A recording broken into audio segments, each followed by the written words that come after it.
மத்திய அரசு அறிவித்த ஸ்மார்ட் சிட்டி நகரில் மதுரையும் சேர்ந்திருப்பது இந்நகர மக்களை மகிழ்ச்சியில் ஆழ்த்தியுள்ளது.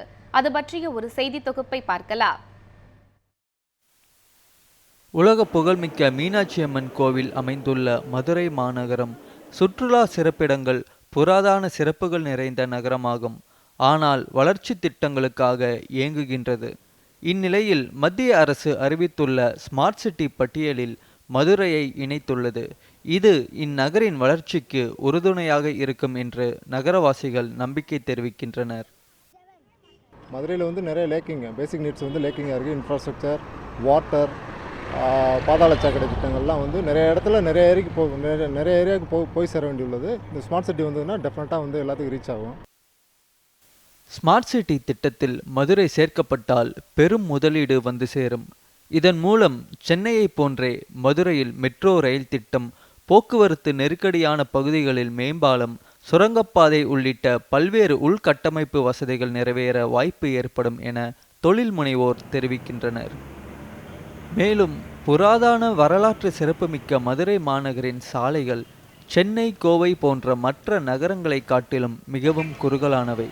விசாலமான ரோடு வசதி இல்லாததால் இருக்கின்ற சாலைகளின் கட்டமைப்பை பயன்படுத்தியே போக்குவரத்து நெரிசலுக்கு தீர்வு காண முடியும்.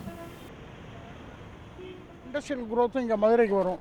நீங்கள் பார்த்தீங்கன்னா மேஜர் இப்போ நீங்கள் ஸ்டீல் இண்டஸ்ட்ரீஸோ இல்லாட்டி வேறு type of industries, major industries இங்கே கிடையாது.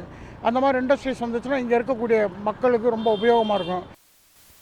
மதுரை மாநகராட்சி எல்லை தற்போது 148 சதுர கிலோமீட்டர் பரப்புக்கு விரிவடைந்து மக்கள் தொகை 15 லட்சமாக அதிகரித்துள்ளது. நகரின் பல்வேறு பகுதிகளில் 1 சதுர கிலோமீட்டர் பரப்பில் 25,000 மக்கள் நெருக்கடியில் வாழ்கின்றனர். இத்திட்டத்தினால் நகரின் பரப்பளவு விஸ்தரிக்கப்படும் என்று நம்பிக்கை தெரிவிக்கின்றனர். எப்போ ஒரு நகர் எளிதாக வளரும் அப்படின்னு பார்த்தீங்கன்னா, இந்த bus stand, railway station, airport, இது மூணுக்குமே ஈஸி கனெக்டிவிட்டி இருக்கணும். மக்கள் நினச்ச நேரத்தில் இதுக்கு போகிற மாதிரியான ஒரு சூழ்நிலை இருக்கும்.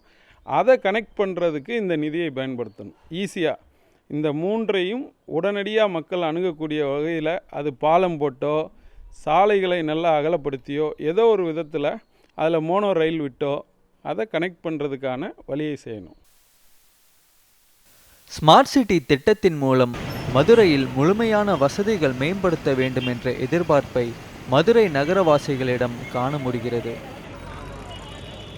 வினோத், நியூஸ் 7 தமிழ், மதுரை.